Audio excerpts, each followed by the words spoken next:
Now that the primaries are going to shift to Nevada and South Carolina, a big factor for the Democrats is going to be the Hispanic and the black vote. So how do you guys feel about Bernie's position right now with the black crowd? I know that they're calling the South Hillary Clinton's firewall. So what do you guys make of all this right now? If at this point you already know what Bernie stands for, you know his history as far as where he stands in social matters, then and you still support Hillary, it's because you just don't want to buy it. You just don't want to. You don't want to come around to see the bigger picture. You don't want to come around to a real progressive possibility.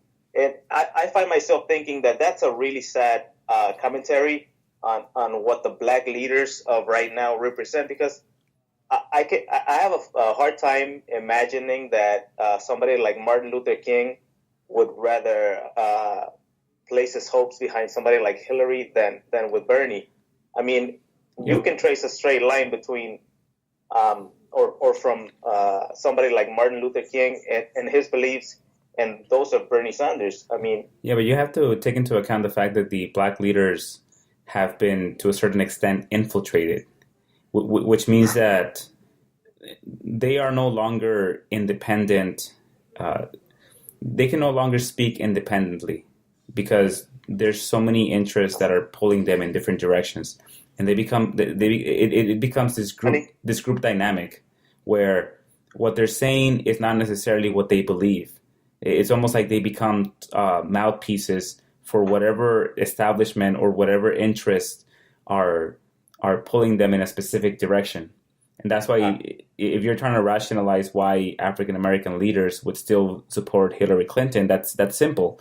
That's because either they stand to gain from it, or somebody else is pressuring them or convincing them. Well, there's no denying that. You're absolutely right. There's something to gain. But, I mean, also consider that, if and I was thinking about this as you guys were talking. It's like, if I were to support Hillary Clinton, why would that be? Well, one, I wouldn't want to see a Republican, especially the Republicans that are running for office now, currently.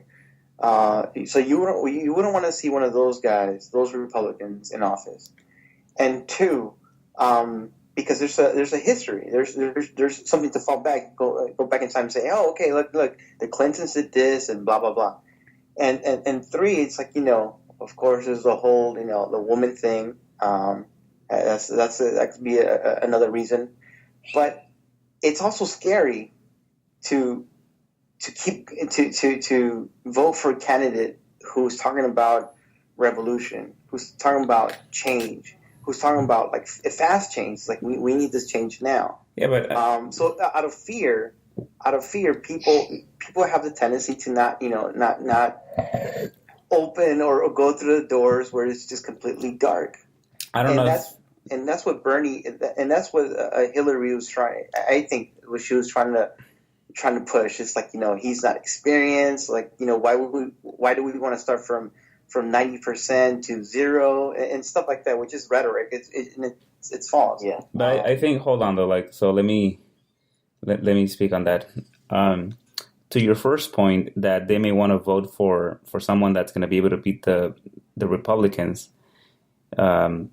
I don't understand why they would say that Bernie can beat a Republican, because it's actually, considering the demographics of the nation, especially states like California and other major states that lean Democrat, and with the big influence of that Hispanics play in the presidential election, and not necessarily in the race for the Senate or the House, because the voter turnout is a lot lower, but for the presidential election, the voter turnout is really high. I don't see how any Republican can win the White House in the next several decades if they don't change their policies towards Latinos, especially in immigration. So that point, I don't know if I agree with that. On the other point that you were talking about, the third point, which is that they're afraid of Bernie Sanders because it's this like radical guy proposing revolutionary ideas. I don't even think they're really revolutionary. He's just proposing common sense stuff that other countries already do.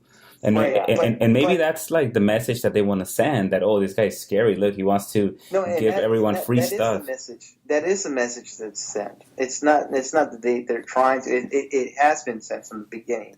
From the beginning. Hillary mentions she mentions in her speech several times. It's like, why do we want to start from zero when we're like so close? But I don't agree. Those are the reasons that anyone should follow Hillary. What I'm saying is that those are possible reasons that people follow Hillary, and this primarily surrounds fear. It's like do we want to? In the school of thought, I think is that do we want to vote for somebody who who may lose, or do we want to go with the winner? But that's not true. That's not true. That's just I think that's just emotional persuasion. Yeah, and it's really interesting whenever I have conversations about this with people, it's almost like there's this gray area where we're really only discussing like a very small subset of what goes on in people's minds. So, for example, here's what I'm trying to say.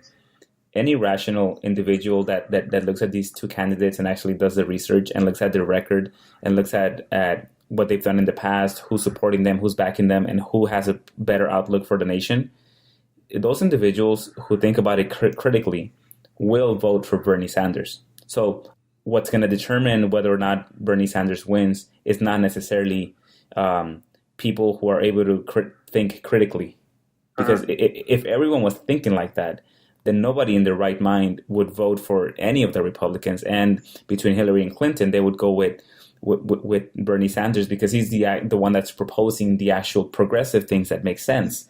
Right. Yeah. He's not trying to give free, the people want to portray him as you're just trying to give free stuff to everyone. Like, if you're going to college, you're working your ass off. And obviously, if you go to college, then that means that you're going to become a contributing member to the society and you're going to get a good job. And then long term, that's what you want to do, right? And that's what the more progressive countries do. So when we talk about these people, including African Americans, whether it's the leaders or the people that don't know about Bernie Sanders yet, we're talking about people that are not necessarily, some will, but not all of them. Most of them, actually, I don't want to say most of them, but what we're debating here is the undecideds. The undecideds are the ones that are probably not going to vote on their what logically makes sense. So then it's this gray area of, and those things that you mentioned come into play, Mike. Fear, their perception of the candidates, whether or not they think that because Hillary Clinton's coming into, it could be a president because Bill Clinton was in office and it seemed like it went okay for black people, or at least if that's what they remember, then they'll vote for it. Completely things that don't really, aren't really going to change like their lives on a day-to-day basis, but those are the things that they're going to vote on. And it's almost like, it's always really tricky because how do you even decipher, how do you even interpret that? Like, oh, how much, it's almost like saying, how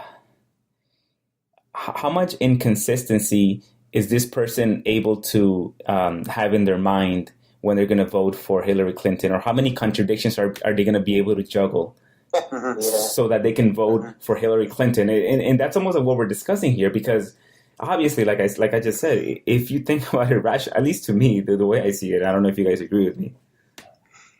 It sounds like it can be something very complicated for someone who is fighting, logic. But just imagine what the Republican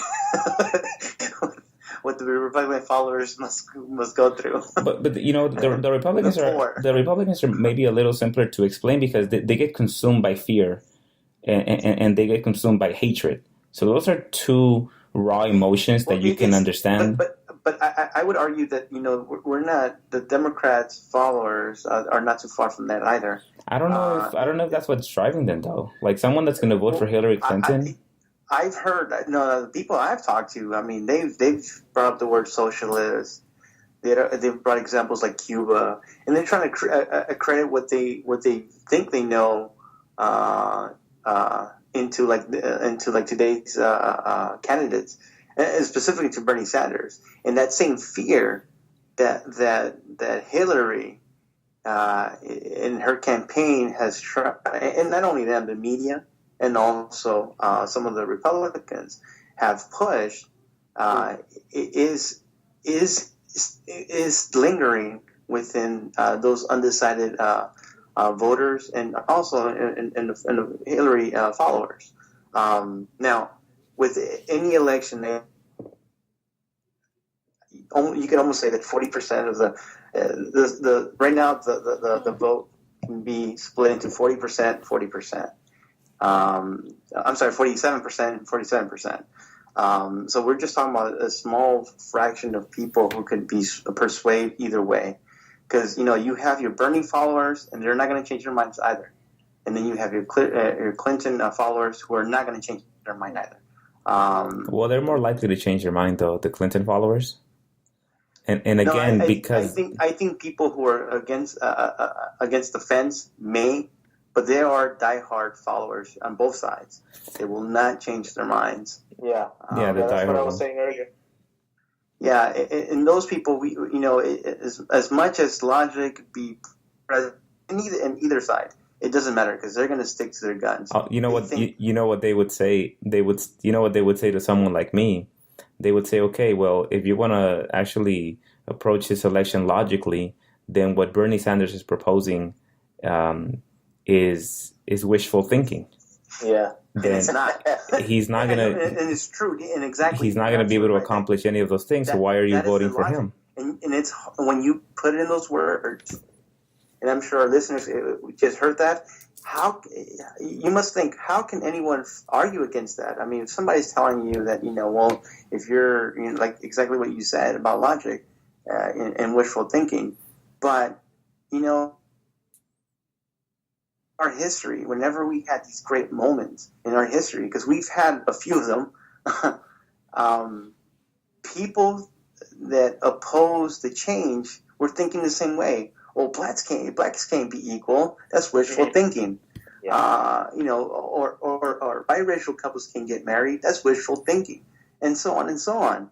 But my response to that would be to say that it seems if that's the message that Hillary is gonna take, and as well as her followers, then it almost sounds like they're telling us to go ahead and settle for her, because what Bernie Sanders is like shooting high.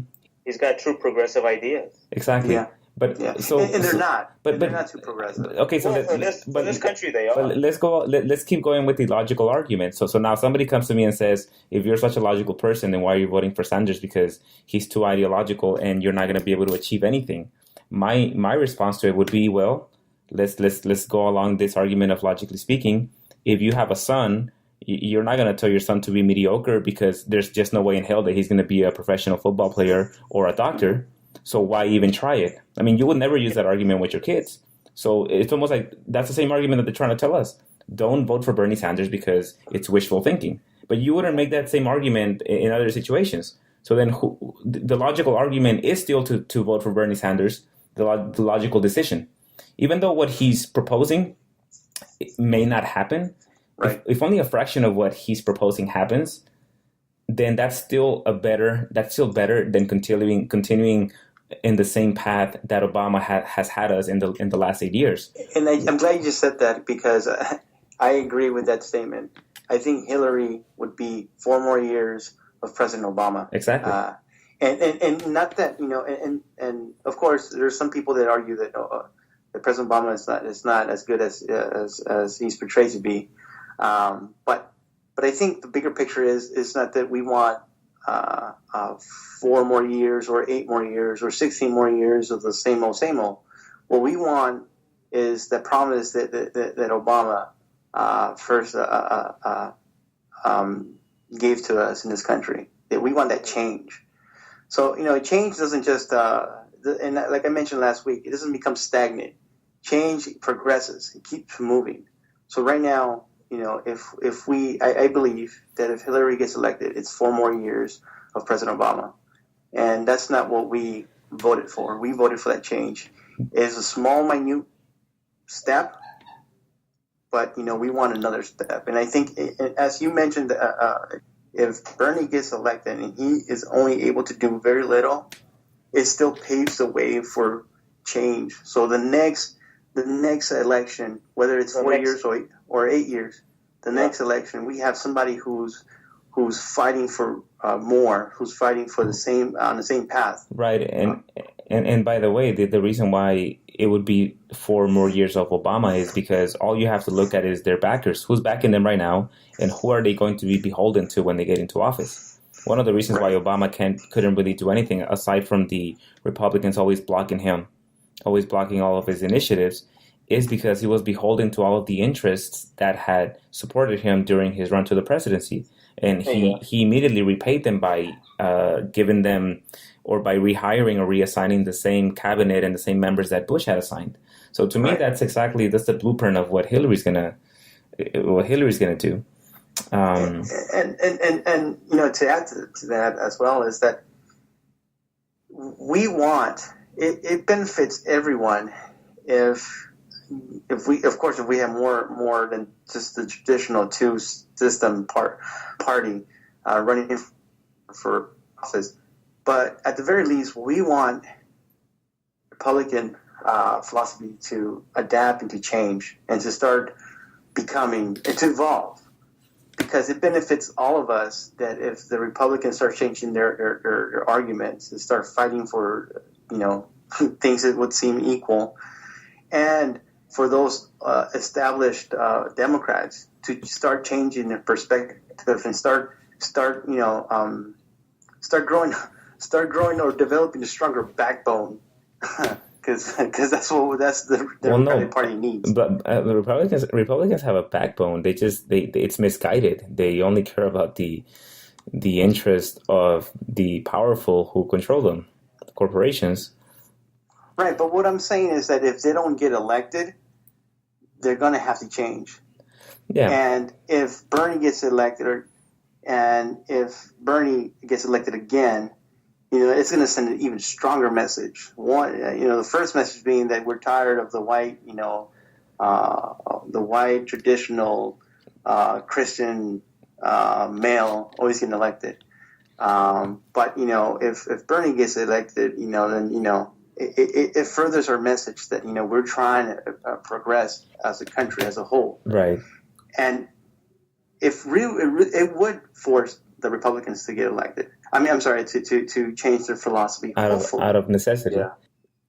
Sorry, I wanted to bring this back to the discussion focusing on the black vote for Bernie Sanders. Mike, you have a black friend, don't you? Yes, I do have a black friend. But it's a good question. What's his stance on this? What have you asked him who he's voting for? He's a Bernie fan. Oh, is that because you influenced him? I am.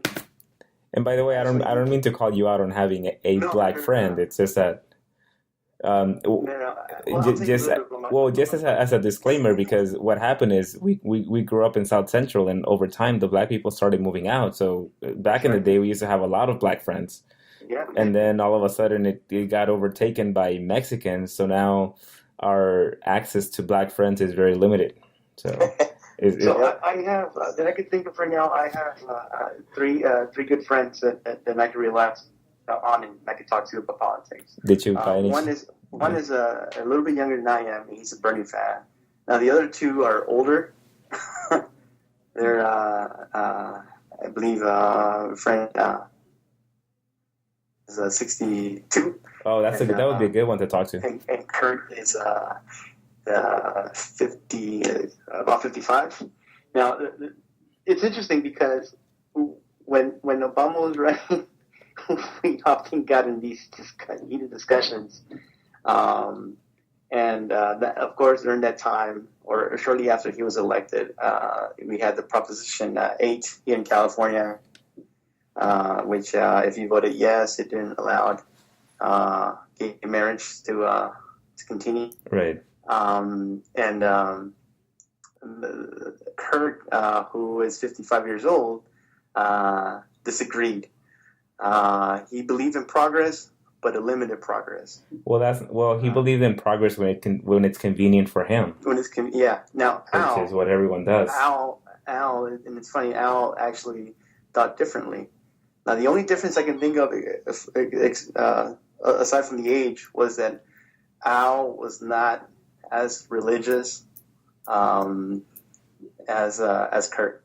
But hold on, though. Have you spoken to them about Bernie versus Hillary, or we're just trying to see if we can figure out who they would vote for? You know what? No, I know that John. He's a Bernie fan. He posts stuff on Facebook, but I haven't spoken to the other two gentlemen. I have a few black friends from school. I haven't reached out to them. I just figured they're my age. They are educated black people. I just figured that they're going to vote for Bernie Sanders. But maybe I should ask them. And maybe, to my surprise, they're going to vote for Hillary. Maybe the parents got to them and went the other way. Yeah, I don't know. Well, let's switch it a bit and hold on. I just realized I don't know any older black people. Huh. Well, actually, the only older black people that I know are my friends' parents, which they're pretty cool. But aside from that, I don't know any at work. Yeah, there's a few coworkers that are black, but it's always awkward to talk to them about politics. So you should though. Sorry to interrupt, Dario. You should though. It's very interesting. Go ahead, Dario. Sorry. I just wanted to put this out there that it seems to me like it's very apparent that I don't think Hillary or Bernie Sanders are necessarily going out to get the Latino vote in the same or with the same fervor that they're trying to get the black vote in. I just wanted to ask you guys, what do you think that is due to the fact that it doesn't seem like Latinos are. I'm not saying that they don't feel like it's an important vote. I mean that it's not an important vote, but it doesn't seem like Latinos are necessarily making themselves hard to get as it would appear with the black vote. That's only because of the order in which the primaries come. Iowa, New Hampshire, and then now with Nevada, you are hearing they recently in the last debate they talked a lot about immigration, and they finally started putting some clear distance between their policies on how they feel about immigration. For example, Bernie Sanders was for opening the borders up for all of the refugees that are coming from Central America, from Honduras, from El Salvador, who need political asylum, and Hillary Clinton was against that. So they are drawing their differences now, but only because of Nevada. But then after Nevada, you switch to South Carolina, where it's predominantly black. There is a small community of Hispanics. But then after that, once you start switching to, especially like Super Tuesday, where all these other states, and then wait until they get to California and the race is still close between them. Then you're going to see them unload and try to go for the Latino vote more aggressively. Do you think that that Latinos with influence or some of them for whom Hillary and Bernie would care for their endorsement, do you think that they're going to be as demanding as some of the black leaders have been lately? Because especially with the activists, I think Bernie just had a town hall today earlier, and it seems like they don't want to let him off the hook for for reparations and Black Lives Matter and in general, just him trying to get him to acknowledge that that race is a very prescient issue for the black community, and that's understandable. But do you think that we're going to get the same thing from the Hispanics, that they're going to hold their feet to the fire in the same way? I would. I'm sorry. That's a good analogy. By the way, feet in the fire. I would hope so, but the problem with the Hispanic groups is that we're not as united as the blacks. Yeah. Because they're united by their skin color more than anything. Well, I mean, African American Latino is such a huge. Meaning that, huge sorry, group. what I meant to say is that they're united by the common experience that they have based on their skin color, whereas Latinos come in all different shades, and we've talked about this. Mm-hmm. And then we come from a whole bunch of different countries, And so I think for the Mexican American communities that still have strong ties to immigrants, then yeah, we want our leaders to be able to press them on the detention centers, on splitting families apart. But then that's just a subset of all the Latinos, of all the Hispanics in the country. So it's yet to be determined. But I hope they would. You could make the case that blacks they've had a pretty tough few years with all of the killings, and then also with there's Black Lives Matter, and then with the statistics that have been coming out regarding the incarceration rates for blacks, and then so many other issues. But Hispanics have also had a pretty tough years also, especially with the mass deportations, the migrants from Central America. So definitely, I hope they would press Bernie Sanders and Hillary Clinton on those issues so that they push them more and more to the left. There's a common denominator, and I think that I think because of the way it's set up with the caucus and then primaries, they're looking for the specific groups, and they move on to African Americans and Latinos and so forth. But it does send a message to us. It does subconsciously, is that okay, we're not that important. No, I'm not interpreting it like that. It's all political strategy. But here I am, a Latino, and I'm telling you this. So just because you don't feel it doesn't mean that it's not present. Mm-hmm. And it must be because because I was thinking the same thing too about the Latino vote, just as Dario brought it up. Is the Latino vote going to matter in this election? Two, are we just going to give it away without even questioning, without even thinking? But it really does feel like the Latino group is left out. I understand the way the caucus and the primaries work, and what groups they have to target, and the limitations with the funding they have. But now and then, when they talk about not necessarily African Americans, but when they talk about mass incarcerations, when they talk about breaking up of families, when they talk about poverty, Latinos should be included, and not only Latinos. Yeah, but poverty is universal though. It's occurring to maybe it's occurring to Latinos and blacks at a higher rate, but I think when they mention it, they want to mention it because it is an issue that affects everyone, not just Latinos. And also, to your other point, I think Hillary Clinton's campaign is making the assumption that they already have the vote locked in.